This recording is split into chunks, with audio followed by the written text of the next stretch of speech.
في نظرية غريبة جدا لكنها منطقية إلى حد كبير، واللي بتربط بين فيلم بيتر بان وفيلم ذا ليتل ميرميد. ففيلم بيتر بان عندنا البحيرة أو المكان اللي بتقعد فيه حوريات البحر، ولو ركزت في المشهد اللي بيتر بينده فيه عليهم هنلاقي إن في واحدة فيهم كانت شبه والدة إيريال، نفس الشعر الأحمر ونفس الملامح ونفس فايب الشخصية.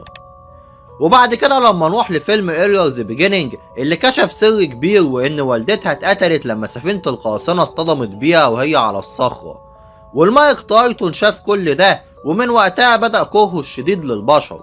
ومن هنا بقى بدأ الفانز يربطوا بعض الخطوط، زي إن السفينة دي كانت سفينة قراصنة والمكان كان قريب من موطن الحريات. وفعلا في فيلم بيتر بان كان في سفينة قراصنة شغلها الأساسي كان في نفس المنطقة، واللي هي سفينة كابتن هوك. فطلعوا بالنظرية دي، وهي إن اللي قتل أم إيريال هو كابتن هوك نفسه.